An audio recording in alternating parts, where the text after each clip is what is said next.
Saudara-saudari terkasih, apakah saudara sudah memulai hari ini dengan penuh sukacita dan punya niat untuk berbuat baik meskipun kecil? Semoga Tuhan memberkati niat baik saudara. Dulu pada waktu bapak saya masih hidup, dia seringkali mengulang-ulang kata-kata yang sama berupa nasihat kepada kami anak-anaknya. Saya masih ingat sekali. Bapak saya mengatakan, derajat pangkat itu kekuatan. Yang dimaksudkan adalah untuk bisa sungguh-sungguh meningkat kualitas pribadi kita, status sosial kita, perkembangan hidup rohani kita. Kita harus mempunyai kekuatan dan ketekunan, itu maksudnya. Kalau kita tidak tekun, tidak kuat, kita bisa gagal. Dan seringkali kegagalannya bukan oleh hal besar, tetapi oleh hal yang kecil. Seperti ada ungkapan, kita tidak tersandung oleh gunung yang besar, tapi kita tersandung oleh batu kecil. Seringkali dalam hidup juga seperti itu.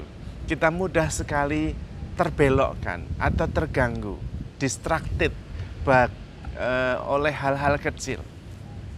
Sehingga kita lupa tujuan utamanya.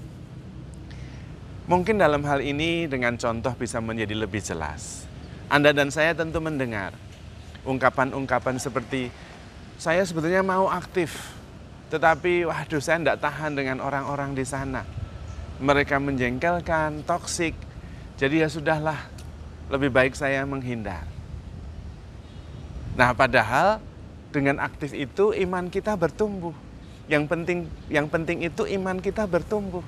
Tetapi gara-gara melihat saudara-saudarinya yang kadang-kadang menjengkelkan, dan menurut saya tidak ada yang tidak menjengkelkan, manusia itu menjengkelkan secara umum. Orang lain terutama, kalau diri sendiri tidak. Maka kemudian tidak bertumbuh, tidak aktif. Gitu. Ada yang mengatakan sebetulnya saya mau rajin ke gereja, tapi saya melihat orang-orang munafik, sehingga adalah daripada saya kesal, saya lebih baik tidak ke gereja. Nah, padahal ada rahmat besar yang disediakan oleh gereja, yaitu sakramen Maha Kudus, Tuhan yang hadir menyembuhkan dan memberkati kita. Di dalam Injil juga ada cerita tentang ibu wanita dari Sirofenisia, keturunan Yunani, yang anaknya kerasukan setan. Dia datang kepada Tuhan Yesus supaya meminta supaya anaknya disembuhkan dari kerasukan roh jahat itu. Dan Tuhan Yesus dengan polos, jujur mengatakan bahwa tidak baik mengambil makanan yang sedang dimakan oleh anak-anak dan melemparkannya kepada anjing. Jelas tidak baik. Biarkan anak itu makan dulu sampai habis, atau kalau sisa baru dikasihkan kepada anjing. Untung wanita itu tidak tersinggung. Dia tahu tujuan utamanya anaknya sembuh dari kerasukan roh jahat. Itu yang penting. Mau dihina, mau diapain, mendapatkan kata-kata apa, tidak masalah. Dia tidak terganggu. She is not distracted by small things. Dia tidak terganggu oleh hal-hal kecil. Sehingga ketika Yesus menyampaikan perumpamaan tidak baik mengambil makanan dari meja anak-anak yang sedang dimakan, dilemparkan kepada anjing. Kalau ibu itu baperan, gampang tersinggung dan mengatakan, saya datang baik-baik, mentang-mentang kamu punya kuasa, saya datang baik-baik meminta dengan baik, anak saya disembuhkan, malah menyamakan saya dengan anjing. Lalu dia marah lalu pergi. Nah, tujuan utamanya tidak tercapai karena terganggu oleh hal-hal yang tidak penting. Bagi ibu itu yang penting anaknya sembuh. Mau mendapatkan penghinaan, mau mendapatkan cemoohan, mau mendapatkan apapun nggak masalah. Dia terima dengan ikhlas. Karena itu dia mengatakan, anak-anak pun makan remah-remah yang anjing pun makan remah-remah dari meja anak-anak yang jatuh. Dan itu berarti ibu itu menerima apapun juga karena bagi dia yang paling penting anaknya sembuh. Itulah kekuatan, itulah ketabahan, itulah ketekunan.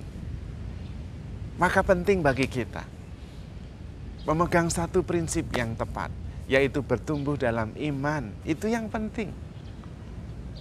Menghadapi apapun nggak masalah, jangan baperan.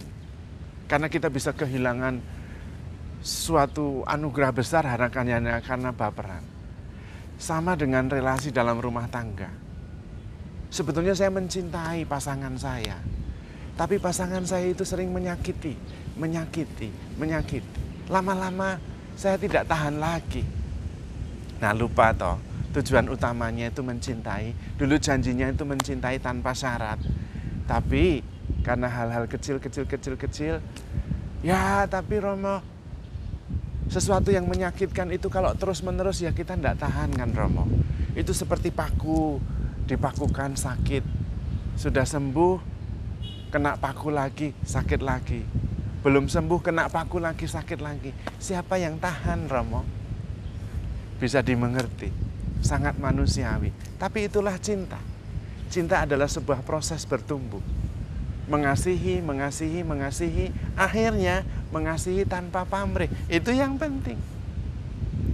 Karena dulu janjinya dalam perkawinan adalah mengasihi tanpa syarat, dalam untung, malang, sehat, dan sakit.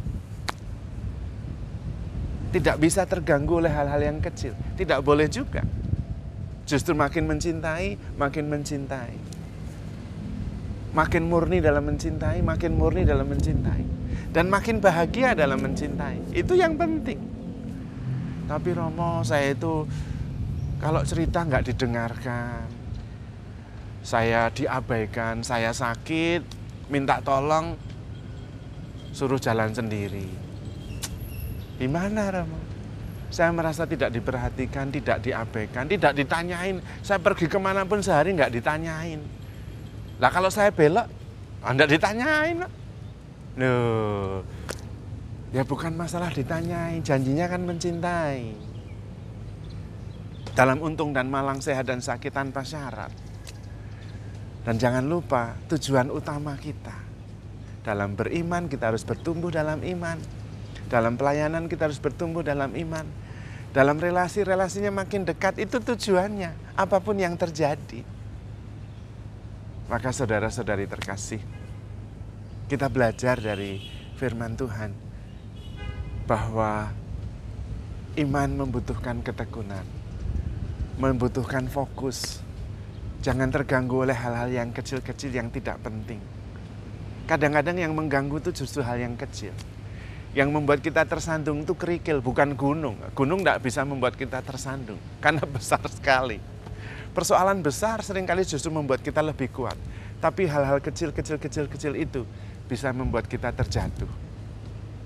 Karena itu saudara-saudari yang terkasih, fokus. Terutama fokus pada cinta Tuhan.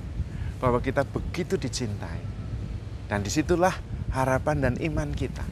Kita percaya akan kasih Allah yang begitu besar. Dan karena itu kita mengandalkan Tuhan dalam hidup kita. Ada hal kecil-kecil dalam hidup kita ini, kalau bisa, tidak menghambat pertumbuhan iman kita. Kalau bisa, tidak menghambat relasi kita. Tidak menghambat tujuan utama kita. Justru kalau bisa, membuat kita makin kuat dalam mengasihi.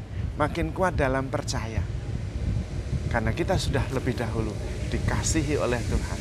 Sehingga kita bisa berpegang pada firman Tuhan yang tidak pernah bohong. Apapun yang menghambat kita, itu hal kecil, perkara kecil. Tetapi kalau kita tidak tekun, tidak kuat, tidak setia, bisa jadi kita terjatuh. Maka mari kita mengandalkan Tuhan dan percaya penuh kepadanya. Karena kita begitu dicintai oleh Tuhan. Handle yourself with care because you are loved. Tuhan memberkati.